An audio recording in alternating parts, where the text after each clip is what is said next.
I'm a security guard at NASA. I entered an off-limits room, and it was the greatest mistake of my life. I work as a night watchman.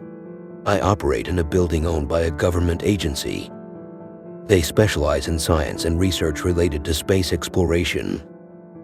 I work the night shift. This profession and the location-specific gig have been my main source of income now for 2 years. I have generally had nothing but enthusiasm for my job. The reason I was a candidate is because of my experience as a combat veteran. I had already proven that I was trustworthy to keep secrets. Things seen and heard that most of the population is not exposed to was far from new for me. In the first 6 months, I received training on how to check on every major part of the headquarters. I could not believe the freedom of mobility my superiors gave me. They issued my first master key, and my retinal scan was in their system.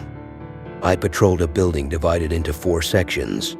These were aeronautics research, human exploration and operations, science, and space technology. The science sector was further split into 4 more wings.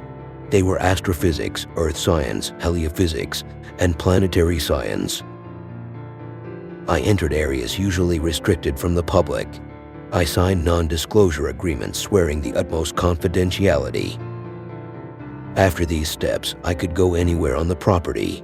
A lifetime of being an avid fan of Carl Sagan made me appreciate my access to everything. Granted, I was always on camera whenever I stepped into any of the main areas. So even if I did have an interest in bringing anything home with me, there was little to no chance I would get away with it. There was one titanium door I was not allowed to walk through though. There was no label on its front, so I knew it was not an office belonging to any executive. There was also no surveillance camera in the vicinity focused on the door. I always wondered what was behind there. I can remember asking my trainer what the room held, and he moved on to a different topic. I did not press the issue. I was too new. I always wanted to ask somebody else, but on the graveyard shift, there was rarely anyone else there with me. I was the only security personnel. None of the top brass would be present during the ridiculous hours I kept.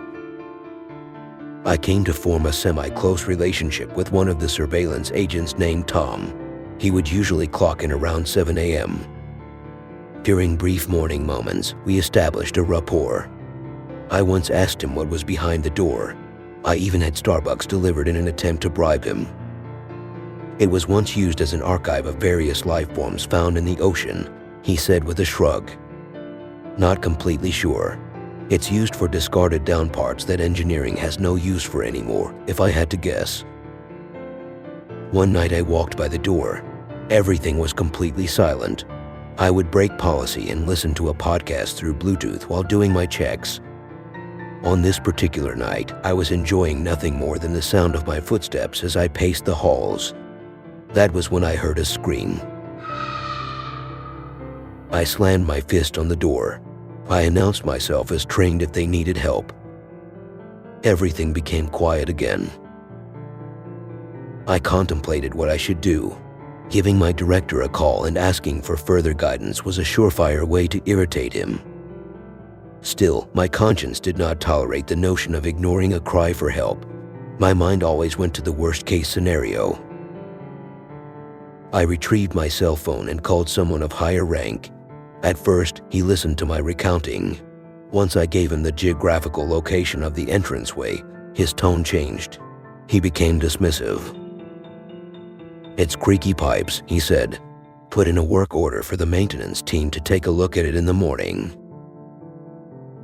My curiosity would not go away. I wondered if detainees from foreign lands were there, or it was something far more insidious than even I could imagine.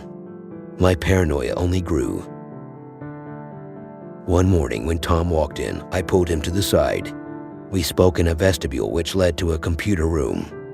Part of my job consists of taking out the trash from every office during my shift, I said. There's been many times when I've noticed that your wastebasket is empty, and I know it's not for the lack of paperwork you do. I know you've been stealing some files. I usually look the other way because I want to give you the benefit of the doubt and I respect you. He looked at me with a dumbfounded expression. He tried to utter something around a bunch of nervous stutters. I interrupted him and continued. The door that no one seems to know anything about has some sort of very real significance. I also don't believe that there are no surveillance cameras in that hallway. I think it's hidden, and if that's the case, I need you to secure it for when I enter it tonight. I need your help getting a master key to it, which I know you have. If you don't, then I'll report my findings. My blackmail worked. He slipped me a key with a handshake later on in the morning before I left for home. I had every intention of using it as soon as I could. I waited until the dead of night. The middle of my shift was the prime hours for isolation. I would exploit the lack of oversight on my shift. I took unusual routes to get to the door. I knew the action I was about to take could cost me my job. It seemed like the right thing to do. I slipped the card into the motion sensor. It blinked red at first and then turned a bright green. If they ever did a reading of the entries and exits for that lock, it would read the name of another employee. I knew it was not my friend Tom's.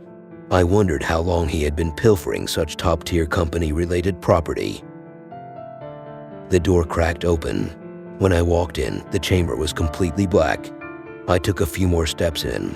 I found a fluorescent overhead light that illuminated the area with each step I took. A siren went off. The shriek made me feel as though my eardrums were about to burst. I looked around to see if any strobe lights were spinning, but did not see any. I turned around and saw another lock on the inside of the room.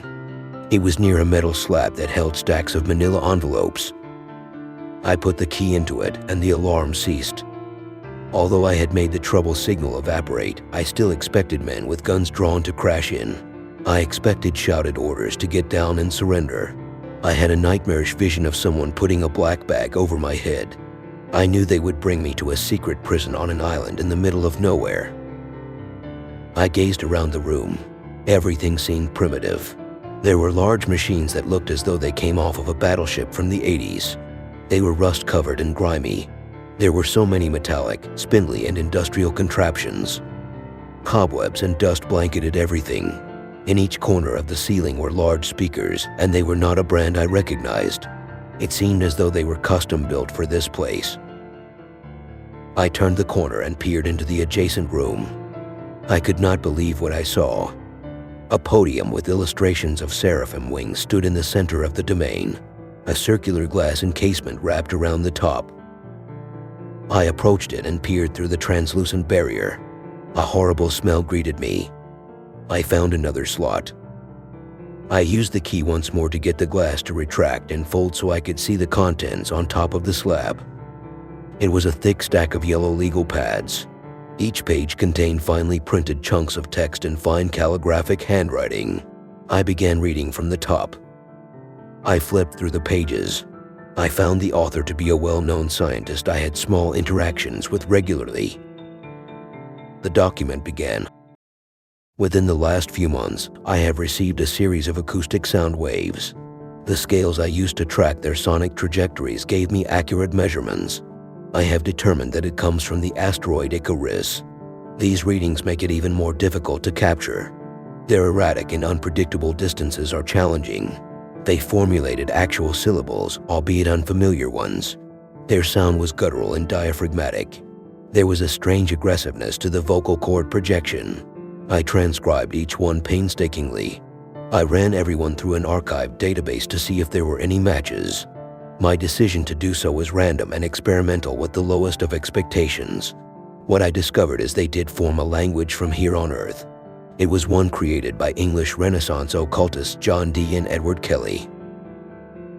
I gulped before I continued to the next paragraph. Very little fazed me, but something about the paranormal always left me uneasy. The tellings of jinn and ghosts in Afghanistan resonated with me. So did the evidence of curses after hard-fought battles which desecrated sacred sites. When translated, the text is cohesive in its narrative form. It follows a linear structure and manages to be comprehensive. It tells a very familiar tale for anyone who ever went to Sunday school. It is a first-person perspective story about an entity that claims to be a fallen angel. The angelic creatures, benevolent or malevolent, ended up exiled from their original galaxy. They stress the pure destructiveness of their power. They compare their threat level to Luciferian influence. I continued flipping through the pages. There was a variety of strange charts and glyphs scattered throughout. I went down to open one of the cupboards at the bottom of the podium and knocked the whole thing over. The scientist's body lay there in a crumpled position. His innards seeped out of his stomach. The carvings on his flesh resembled angel wings.